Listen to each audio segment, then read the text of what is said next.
കൂട്ടത്തിൽ എന്റെ കടയിൽ നിന്ന് സാരി വാങ്ങിയ ആളില്ല സാർ. തീർച്ചയാണോ? അതെ.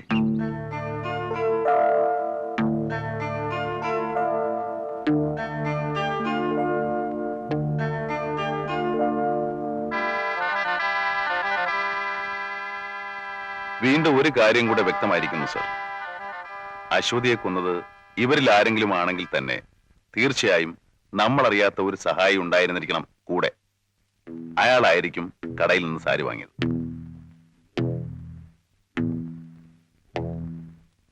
ആരായിരിക്കും ആ സഹായി?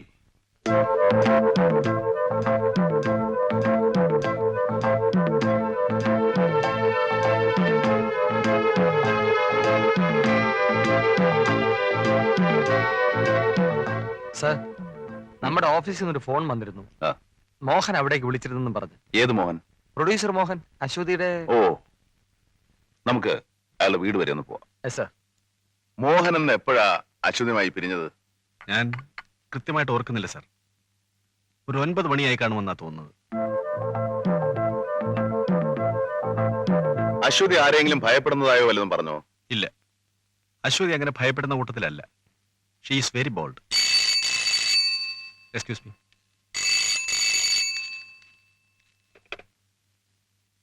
ഹലോ. അതെ, അച്ഛൻ വന്നില്ലല്ലോ. ഉടനെ വരും. ശരി, പറയാം.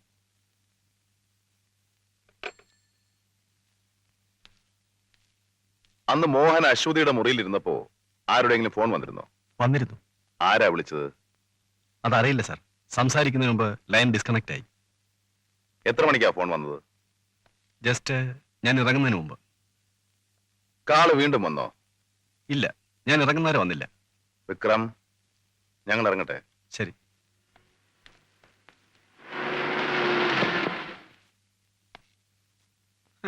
ഹലോ. ഇതാണച്ചാ. എനിക്ക് മനസ്സിലായി. മിസ്റ്റർ സേതുരാമയ്യർ അല്ലേ?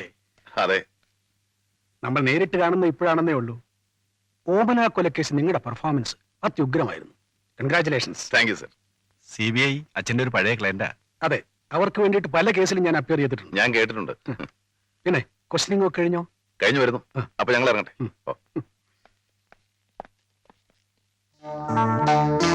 മോഹൻ. വിക്രം സർ, നമുക്ക് ആ ഹോട്ടലിലെ ടെലിഫോൺ ഓപ്പറേറ്റർ ഒന്ന് ക്വസ്റ്റ്യൻ ചെയ്യണം. അതുകൊണ്ട് പ്രയോജനമുണ്ടോ സർ?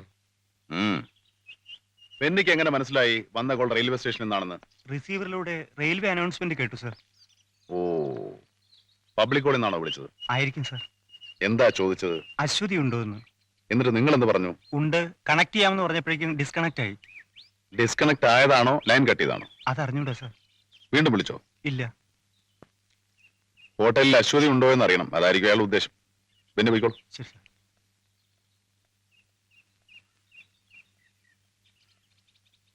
നമുക്കൊന്ന് റെയിൽവേ സ്റ്റേഷൻ വരെ പോയാലോ? സംഭവം നടന്നിട്ട് കുറെ ദിവസമായില്ലേ സർ? ഇനി അത് ശരിയാ. എന്നാലും നമുക്കൊന്ന് അന്വേഷിച്ച് നോക്കാം. എന്തെങ്കിലും ഒരു തുമ്പ് കിട്ടിയാലോ?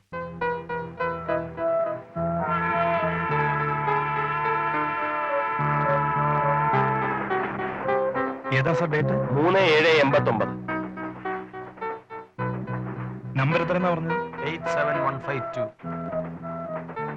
ദേ ഉണ്ട് സാർ. 87152. ഒരു നമ്പർ കൂടി ഉണ്ട്, 353401. രണ്ടും ഒരാൾ വിളിച്ചാണോ?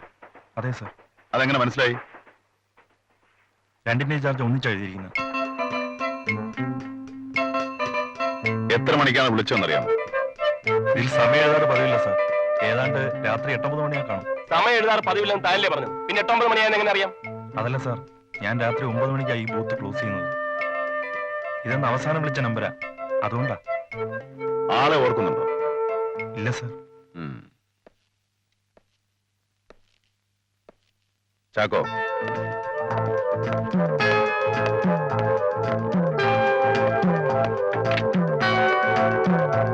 മോഹൻ, ശശി വൈറ്റ്ല.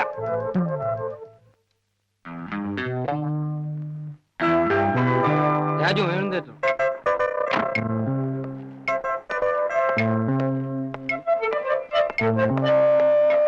ഇവിടുന്ന് പോകുന്ന എല്ലാ വണ്ടികളും ഇതുപോലെ രജിസ്റ്റർ ചെയ്യാറുണ്ടോ? എല്ലാ വണ്ടിയും രജിസ്റ്റർ ചെയ്യാറില്ല, ഓട്ടോയും ടാക്സിയും. എന്തൊക്കെ പർട്ടിക്കുലേഴ്സാ ഇതുപോലെ എഴുതി വെക്കാറ്? അറിഞ്ഞിട്ട് എന്ത് വേണം? സോറി സാർ, മനസ്സിലായില്ല. It's all right. ഇതിൽ വണ്ടി നമ്പറും പാസഞ്ചറുടെ പേരും പോകുന്ന സ്ഥലവും സമയവും എഴുതാറുണ്ട് സാർ. ഒന്ന് നോക്കിക്കോട്ടെ. ശരി sir.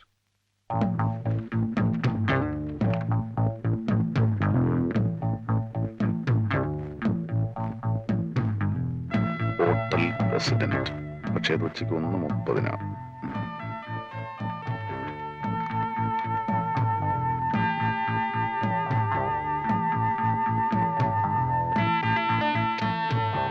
KCT 781 autorickshaw SJ Nair, hotel president, 8:50 PM. ഈ ഓട്ടോ ഡ്രൈവറെ കണ്ടുപിടിക്കാൻ എന്താ വഴി?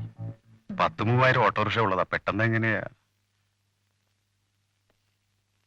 പോട്ടെ, താങ്ക് യു.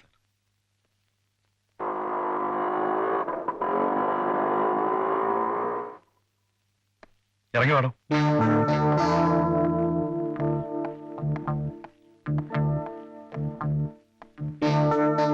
താനാണോ KCT 781 driver? അതെ സാർ. എന്താ പേര്? മിനിമോൾ. മിനിമോൾ എന്നാണോ നിങ്ങളുടെ പേര്? അല്ല, അത് ഓട്ടോറിക്ഷയുടെ പേരാണ്. നിങ്ങളുടെ പേരെന്താ? Madhavan. Shall I take him? Yes sir.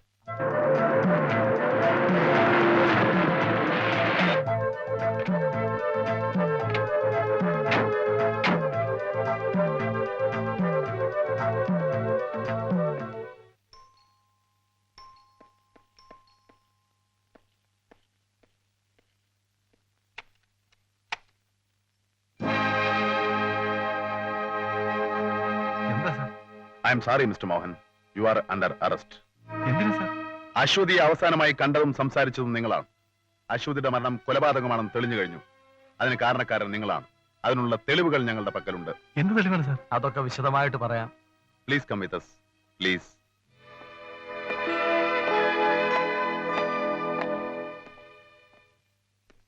നമസ്കാരമുണ്ട്. Thank you. ഞാൻ കോടതി വാദിച്ചുകൊണ്ടിരിക്കുമ്പോഴാ ഗുമസ്തം എന്ന് പറഞ്ഞത്. കേട്ട പാടെ ഞാൻ ഇങ്ങോട്ട് പോന്നു. എന്താ സാർ കാര്യം? എന്തിനാ എന്നെ അത്യാവശ്യമായിട്ട് കാണണമെന്ന് പറഞ്ഞ്?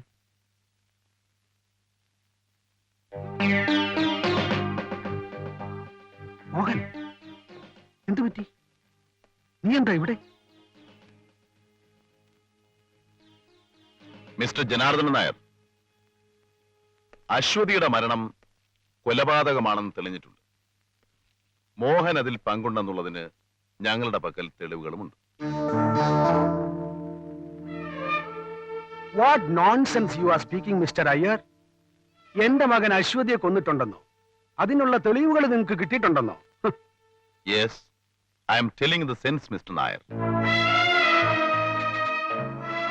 അശ്വതി അവസാനമായി കണ്ടതും സംസാരിച്ചതും മോഹനാണ്. അതിന് മോഹൻ അശ്വതിയെ കാണാൻ വന്നു എന്നുള്ളതിന് തെളിവുകളുണ്ട്. 9 മണിക്ക് മോഹൻ തിരിച്ചുപോയി എന്നുള്ളത് മോഹന്റെ മൊഴിയാണ്. അതിന് സാക്ഷികളില്ല.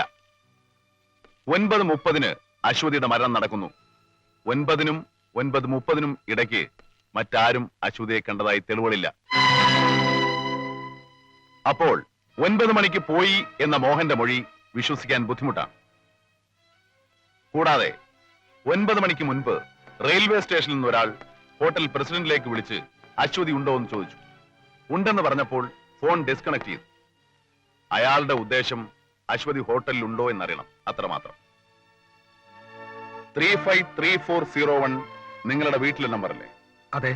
തുടർന്ന് അയാൾ ആ നമ്പറിലും വിളിച്ചിരുന്നു. ആരാണ് അറ്റൻഡ് ചെയ്യുന്നറിയില്ല. നിങ്ങളുമായും അശ്വതിയുമായും ബന്ധമുള്ള ഒരാളാണ് ഈ 2 കോളും ചെയ്തിരിക്കുന്നത്. ഒരു സഹായം ഇല്ലാതെ ഒരാൾക്ക് ഒറ്റയ്ക്ക് അശ്വതിയെ കൊന്നു കെട്ടിത്തൂക്കാനാവില്ല. വിളിച്ചയാൾ മോഹനെ സഹായിക്കാനെത്തിയ സുഹൃത്തോ അല്ലെങ്കിൽ സഹായിക്കാൻ വാടകയ്ക്കെടുത്ത ആളോ ആയിരിക്കുമെന്ന് ഞങ്ങൾ വിശ്വസിക്കുന്നു. ആ സമയത്ത് താൻ വീട്ടിലില്ലെങ്കിൽ അശ്വതിയുടെ മുറിയിൽ ഉണ്ടാവുമെന്ന് മോഹൻ മുൻകൂട്ടി അയാളോട് പറഞ്ഞു കാണും. ഞാൻ അശ്വതിയുടെ മുറിയിൽ ഉണ്ടായിരുന്നപ്പോ ഫോൺ വന്ന കാര്യം ഞാൻ സമ്മതിച്ചല്ലോ. ഞാൻ വാടകയ്ക്കെടുത്ത ആളാണ് ഫോൺ ചെയ്തതെങ്കിൽ ഞാൻ എന്തിനു സമ്മതിക്കണം? അനിയന് തെറ്റിപ്പോയി. റെയിൽവേ സ്റ്റേഷനിൽ നിന്ന് കോൾ വന്ന കാര്യം ഹോട്ടലിലെ ഓപ്പറേറ്ററാ ഞങ്ങളോട് പറഞ്ഞത്. അത് ചോദിച്ചപ്പോ മറ്റു മാർഗങ്ങളൊന്നുമില്ലാതെ നിങ്ങൾക്കത് സമ്മതിക്കേണ്ടി വന്നു അല്ലേ? കൂടാതെ അശ്വതിയെ തൂക്കാൻ ഉപയോഗിച്ചു എന്ന് കരുതപ്പെടുന്ന സ്റ്റൂളിൽ നിന്നുകൊണ്ട് സീലിംഗിലെ ഹൂക്കിൽ സാരി ഒരുക്കാൻ 6 അടിയിൽ കൂടുതൽ പൊക്കമുള്ള ഒരാൾക്കേ കഴിയൂ. മോഹൻ 6 അടിയിൽ കൂടുതൽ പൊക്കമുണ്ട്.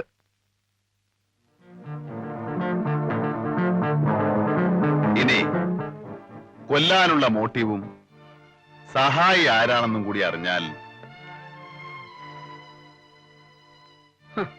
കിട്ടുന്ന കേസൊക്കെ കൊലപാതകമാക്കാനുള്ള ആക്രാന്തത്തില് കെട്ടിച്ചമച്ച ഈ കീറാമാറാപ്പ് ആര് വിശ്വസിക്കും മിസ്റ്റർ? സംശയിച്ചവരൊക്കെ കയ്യിൽ നിന്ന് വഴുതിപ്പോയി. പിന്നെ കിട്ടിയവനെ കുറ്റവാളിയാക്കുക. കൊള്ളാം, നന്നായിരിക്കുന്നു. ഇതാണോ CBIയുടെ രീതി? I will sue you for this. മാനനഷ്ടത്തിന് നിങ്ങൾ സമാധാനം പറയേണ്ടി വരും. മുറിയിലിരുന്ന് സംസാരിച്ചത് കൊണ്ടോ, 6 അടി പൊക്കമുള്ളത് കൊണ്ടോ, ഏതോ ഒരുത്തൻ റെയിൽവേ സ്റ്റേഷനിൽ നിന്ന് ഫോൺ ചെയ്തത് കൊണ്ടോ ഒരാൾ കുറ്റവാളിയാകുമോ എന്ന് എനിക്കൊന്നറിയണം.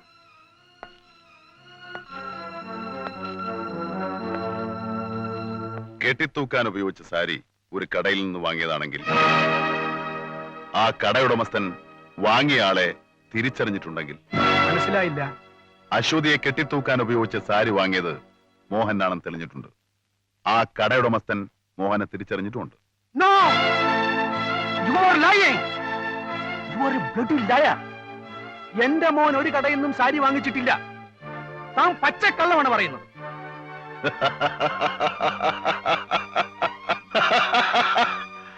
വിക്രം സർ, മോഹനല്ല സാരി വാങ്ങിയതെന്ന് എങ്ങനെ മനസ്സിലായി? പറയണം സാർ, നിങ്ങൾക്ക് എങ്ങനെ മനസ്സിലായി? പറയണം മിസ്റ്റർ.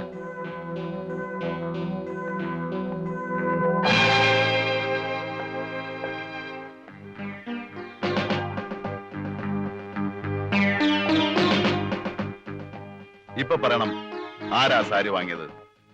രമേശാണോ സാരി വാങ്ങിയത്? എങ്കിൽ രമേശ് എന്തിനാ സാരി വാങ്ങിയത്? പറയണം. പറയണം മിസ്റ്റർ, രമേശ് എന്തിനാ സാരി വാങ്ങിയത്? പറയണം വക്കീലേ, എന്തിനാ സാരി വാങ്ങിച്ചത്? പറയാം. മോഹൻ അശ്വതിയെ വിവാഹം കഴിക്കുന്നതിൽ ഞാനെതിരായിരുന്നു. കാരണം 10-20 വർഷത്തിന് മുമ്പ് അശ്വതിയുടെ അമ്മയും നാടകനടിയുമായ രുക്മിണിയുടെ ഡൈവോഴ്സ് കേസിൽ അവർക്ക് വേണ്ടി ഞാനാണ് അപ്പിയർ ചെയ്തത്. വിധി അവർക്ക് അനുകൂലമായിരുന്നു. അവരെന്നെ കാണാൻ വന്നു. ഇത് വിധി പകർപ്പാണ്, സൂക്ഷിച്ചു വെച്ചോളൂ. ഇതാ സർ ഫീസ്. ഫീസൊക്കെ ഞാൻ വാങ്ങിച്ചു കഴിഞ്ഞല്ലോ. എന്നാലും സാർ. വേണ്ട, ആവശ്യമുള്ളപ്പോ ഞാൻ ചോദിച്ചു മേടിച്ചോളാം. ഡൈവോഴ്സും കിട്ടി, രുക്മിണി സ്വതന്ത്രയായി. ഇനി എന്താ പരിപാടി? ഞാൻ മദ്രാസിലേക്ക് പോവാണ് സാർ. അവിടെ ചെന്നാ വല്ല സിനിമയിലും ചാൻസ് കിട്ടും. മദ്രാസ് ചെന്ന എവിടെ താമസിക്കും? വല്ല പരിചയക്കാരുണ്ടോ? ഒരു കൂട്ടുകാരിയുണ്ട്.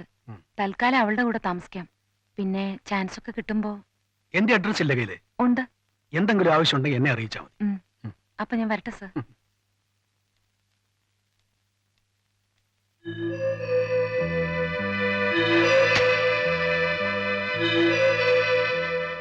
കേസിന്റെ ആവശ്യത്തിനും മറ്റും മദ്രാസിൽ പോകുമ്പോൾ പലപ്പോഴും ഞാൻ രുക്മിണിയുമായി കണ്ടിരുന്നു. ഞങ്ങൾ ഒരുമിച്ച് താമസിച്ചു, ബന്ധപ്പെട്ടു. ഒരിക്കൽ മദ്രാസിൽ ഞാനുള്ള സമയം രുക്മിണി എന്നെ കാണാൻ ഞാൻ താമസിക്കുന്ന ഹോട്ടലിൽ വന്നു. രുക്മിണി പറഞ്ഞത് സത്യമാണോ? അതെ സാർ, ഞാൻ ഇന്നലെ ഒരു ഡോക്ടറെ കണ്ടു. രുക്മിണി, എനിക്ക് പരിചയമുള്ള ഡോക്ടേഴ്സ് ഇവിടെയും ധാരാളമുണ്ട്. നമുക്ക് അബോർഷൻ നടത്താം. വേണ്ട സാർ. ഒരു പ്രശ്നം ഉണ്ടാവില്ലെന്നേ. വേണ്ട, എനിക്ക് ഈ കുഞ്ഞിനെ പ്രസവിക്കണം, അതിനെ വളർത്തണം. അതെന്റെ ആഗ്രഹമാണ് സാർ. സാറിന് ഭാര്യയും കുട്ടിയുള്ള കാര്യം എനിക്കറിയാം. ഒരിക്കലും ഞാൻ സാറിനൊരു ഉപദ്രവമാകില്ല. ഈ കുഞ്ഞിന്റെ അച്ഛൻ ആരാണെന്നുള്ള കാര്യം ഞാൻ ഒഴികെ ഈ ലോകത്ത് മറ്റാരും അറിയില്ല. സാറിന് എന്നെ പൂർണ്ണമായും വിശ്വസിക്കാം.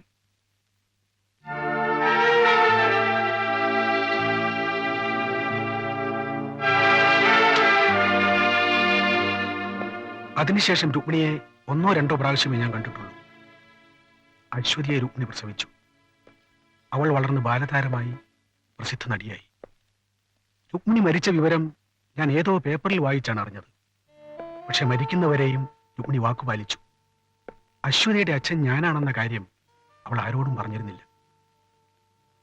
എന്റെ മകനും അശ്വതിയും തമ്മിൽ സ്നേഹത്തിലാണെന്ന കാര്യം വളരെ വൈകിയാണ് ഞാൻ അറിഞ്ഞത്. എത്ര ശ്രമിച്ചിട്ടും എനിക്ക് അവനെ അതിൽ നിന്നും പിന്തിരിപ്പിക്കാനായില്ല. മരിക്കുന്നതിന് ഒരാഴ്ച മുമ്പ് മദ്രാസ് ചെന്ന് അശ്വതിയോട് ഞാൻ അഭ്യർത്ഥിച്ചു. അവളും കൂട്ടാക്കിയില്ല. വേണമെങ്കിൽ മോഹനെ പിന്തിരിപ്പിക്കാൻ അവൾ എന്നോട് പറഞ്ഞു. ഞാൻ അശ്വതിയെ കണ്ട കാര്യം അറിഞ്ഞ മോഹൻ എന്നോട് തറപ്പിച്ചു പറഞ്ഞു, ആരെതിർത്താലും ശരി അവർ തമ്മിൽ വിവാഹം കഴിക്കുമെന്ന്. ആ വിവാഹം ഒരിക്കലും നടക്കാൻ അനുവദിക്കരുത്. അവസാനമായി അവളെ ഒന്നുകൂടി കാണാൻ ഞാൻ തീരുമാനിച്ചു. ഞാനൊരു കേസ് പ്രമാണിച്ച് തൃശ്ശൂർക്ക് പോയി. എത്ര വൈകിയാലും എനിക്ക് വേണ്ടി വീട്ടിൽ കാത്തിരിക്കണമെന്ന് രമേശിനോട് പറഞ്ഞിട്ടാണ് ഞാൻ പോയത്. ട്രെയിനിലാണ് ഞാൻ മടങ്ങിയത്.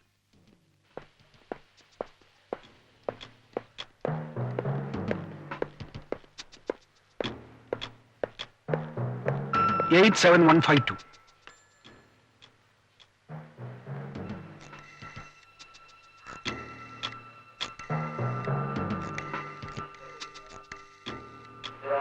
സർ, ഹലോ, ഹോട്ടൽ പ്രസിഡന്റ് അല്ലേ? അവിടെ അശ്വതി ഉണ്ടോ? 353401.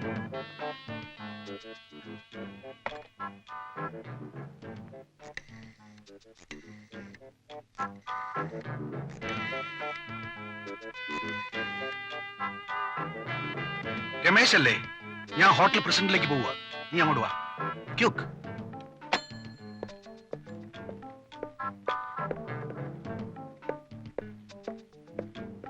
Hotel president.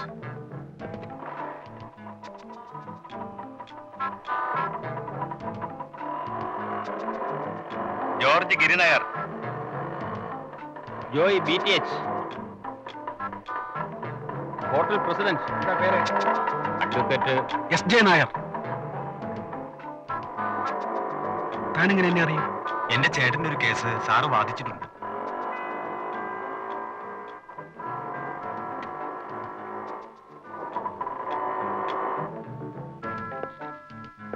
എത്രയാ? 5 രൂപ.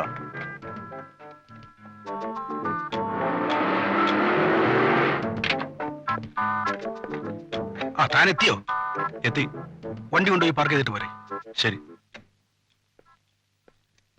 എന്താ കാശ് പോരെ? മതി സർ. പിന്നെ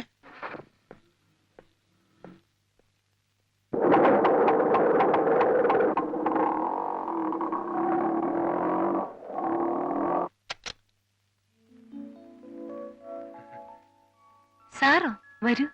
താങ്ക് യു. ഇരിക്കൂ. മോഹൻ ഇപ്പൊ പോയതേ ഉള്ളൂ. മോഹൻ എന്ത് പറഞ്ഞു? മെഡ്രാസിൽ മടങ്ങിയെത്തിയാലുടൻ രജിസ്റ്റർ വിവാഹം നടത്താന്ന് പറഞ്ഞിട്ടാ മോഹൻ പോയത്.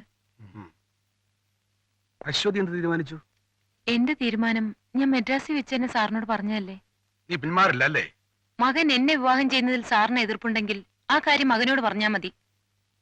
അല്ലാതെ നീ പിന്മാറില്ല? ഇല്ല.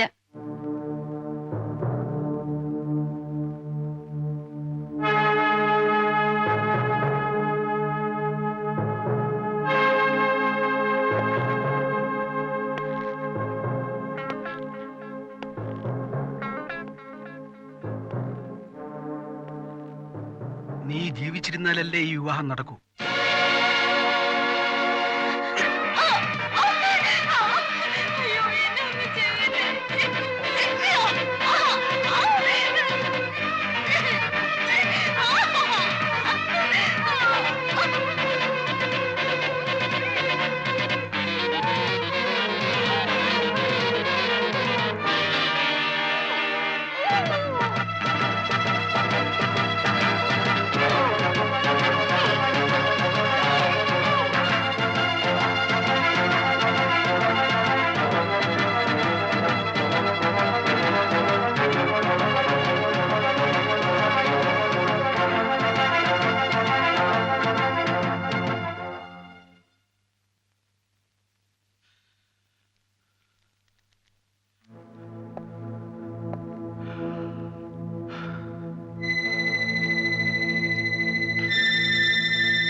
രമേഷ്, രമേഷ്, സാരി ഒന്നും കാണുന്നില്ലല്ലോ. ഇവിടെ സാരി ഉപയോഗിക്കില്ലേ?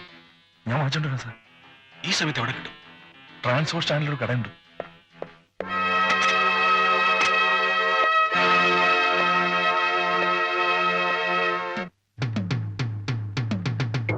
ഇനി എന്തെങ്കിലും വേണോ സാർ? ഒന്നും വേണ്ട, വേഗം ഒന്ന് പാക്ക് ചെയ്തതാ.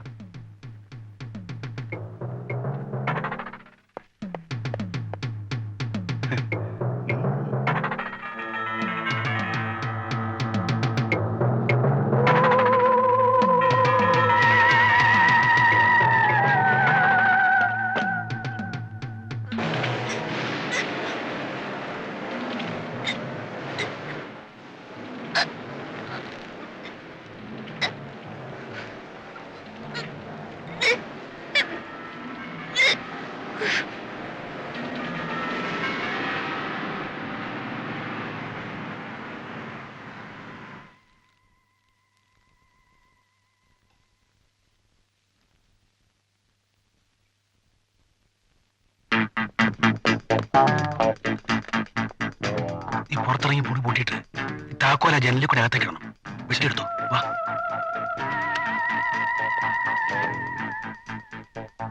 വാ, വാ. വാ.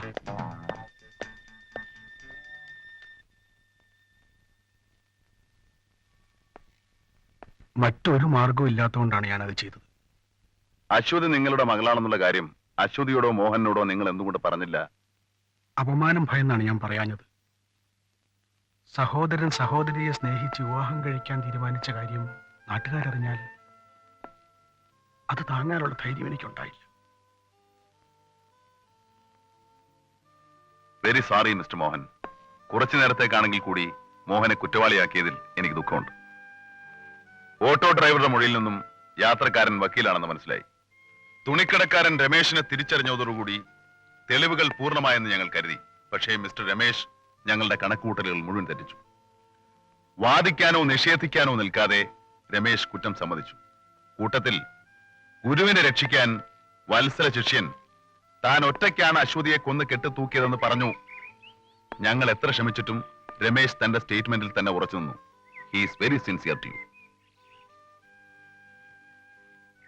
ഒരു സഹായം ഇല്ലാതെ ഒരാൾക്ക് ഒറ്റയ്ക്ക് ഈ കൃത്യം ചെയ്യാനാവില്ലെന്ന് ഞങ്ങൾക്ക് ഉറപ്പുണ്ടായിരുന്നു.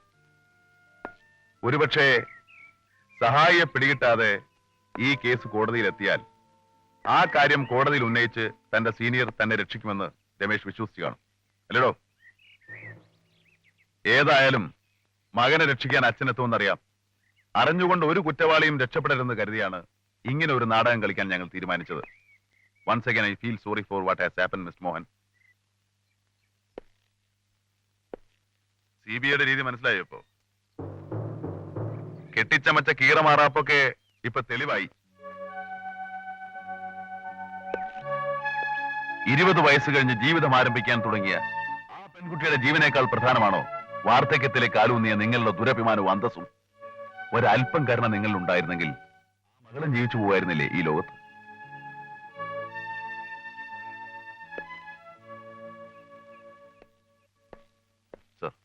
Yes, you can take them. Mr. Devdas. Sir.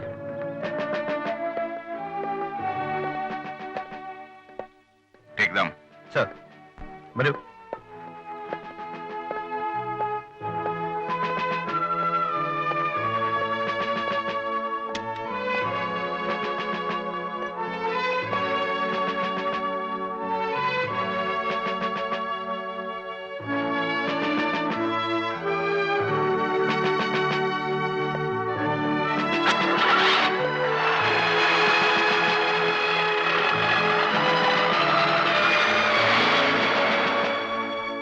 സാറിന് അന്തസ്സായിട്ട് റിട്ടയർ ചെയ്യാം.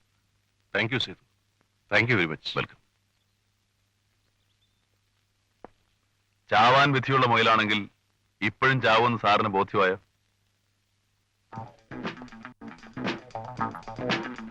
എന്റെ കർത്താവേ, ഇയാളെ വെള്ളം പോലും കിട്ടാത്ത ഒരിടത്തേക്ക് സ്ഥലം മാറ്റിയിരുന്നെങ്കിൽ. എന്താ സപ്പച്ച?